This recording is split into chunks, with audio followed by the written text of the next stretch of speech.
So interconnectedness is something that I've been thinking a lot about the past couple of years for my dissertation research on animal social networks and the complex patterns of interconnectedness that often define them. But first, what do I mean by a network? So networks are systems of interconnected entities, and in many ways, our lives are defined by them.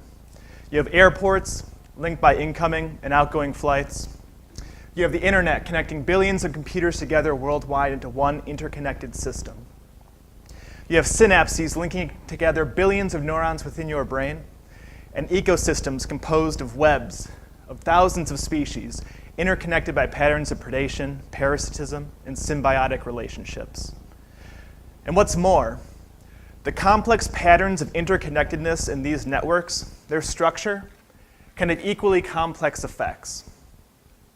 For example, the social networks within which we ourselves are embedded, the patterns of our social relationships with our friends, family, colleagues, and acquaintances permeates and influences nearly every aspect of our lives, from who our friends are to who we date, to the kind of music, movies, and books we enjoy, to our political and cultural leanings. The science of networks seeks to understand the structure of these complex systems, their functional properties, and the processes that shape their evolution and formation over time. Social scientists have been attempting to understand the structure of human networks for decades and the impact that that structure has on our lives. But more recently, biologists have realized that network-based approaches can be used to better understand animals' social behavior and organization. By better comprehending the function and structure of animal networks, we will gain an increased understanding of sociality and its impacts on behavior. And we can be better equipped to manage animal populations under our care, both those that are in the wild as well as in captivity. And just maybe, we might gain insight into how our own network-centric lives resemble and differ from that of our animal brethren. The interconnectedness of animal societies, how biologists study it, and its implications are my focus today. And while my topic is directly related to non-human animals, I'm hoping that the work of these scientists will help you to reflect on the patterns of interconnectedness that define your own social networks and how those patterns influence various aspects of your life. To start, let's think about how thinking in terms of networks changes our view of animal groups. For one,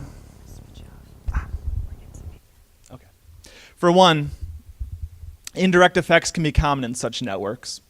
Here, one individual influences another by way of an intermediary, such as can occur with, for the example, the transmission of diseases.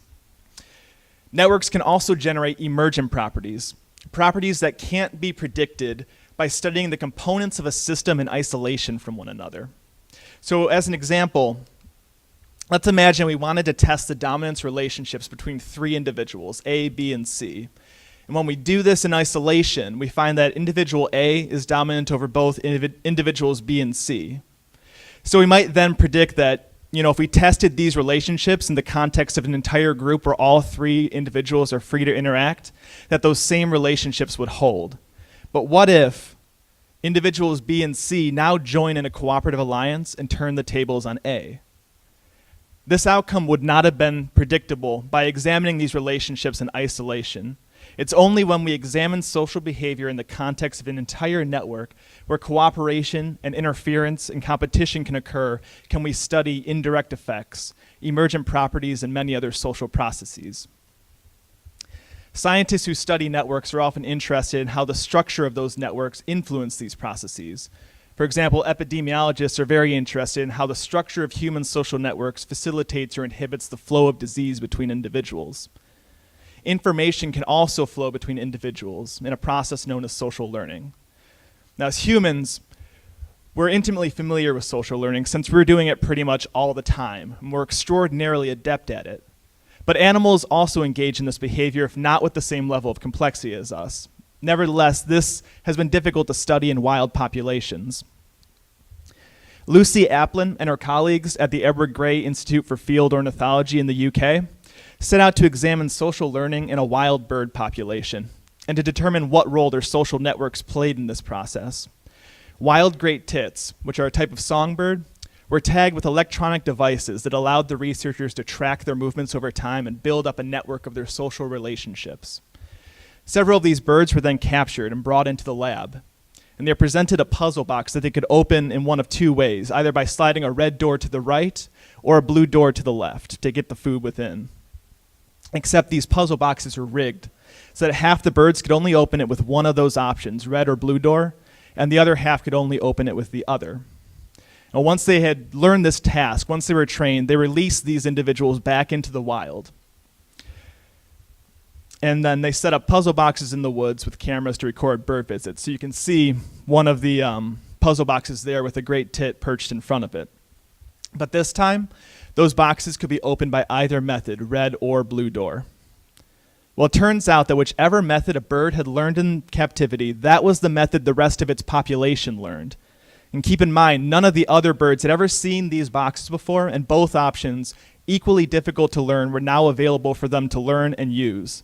Nevertheless, in every population they tested, they found that that population used whatever method had been seeded into it by those initial demonstrators. And what's more, they found that the social networks of these birds predicted the flow of this social information.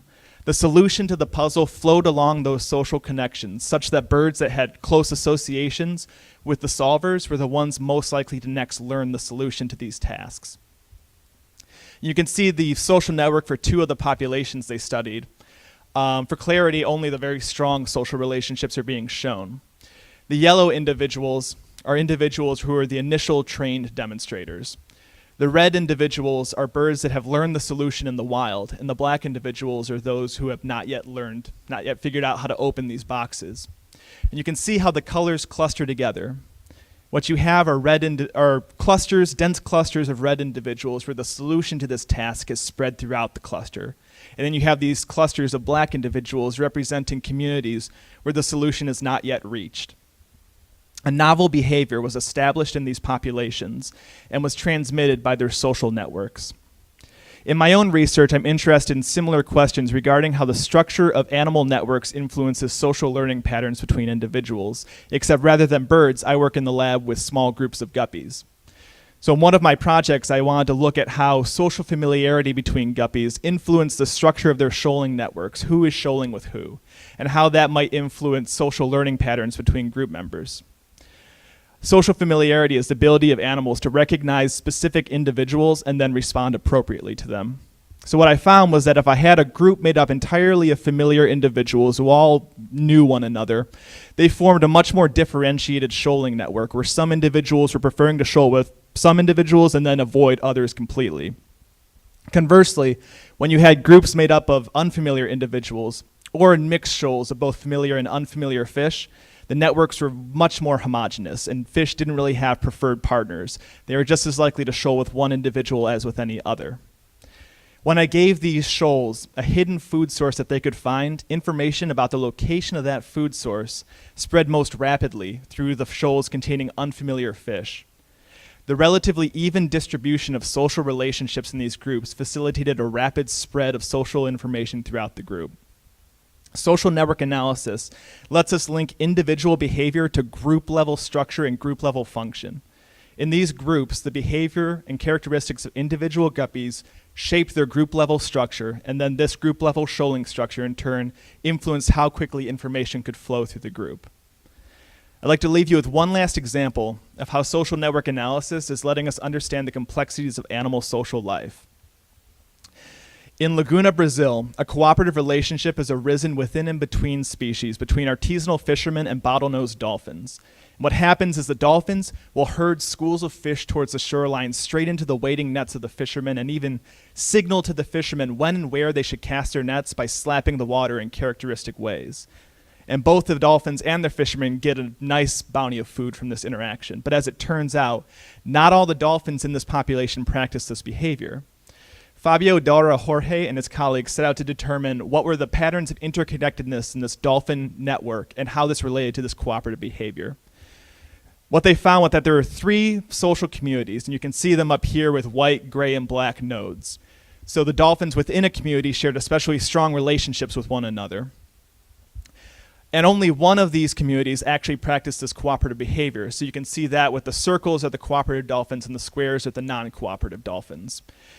With one exception, individual 20 there at the bottom, none of the dolphins in the other two communities practice this cooperative behavior.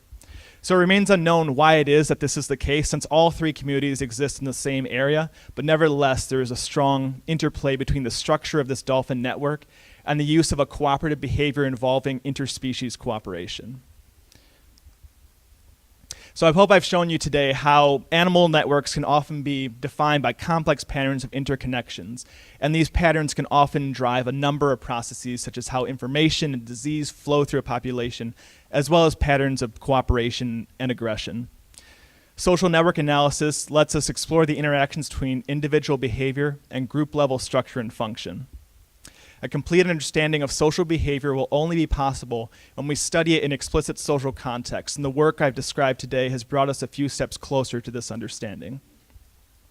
I, for one, am eager to see what new insights are going to be revealed with future work on animal societies, and I'm grateful that I've had the opportunity today to share some of that excitement with you. Thank you.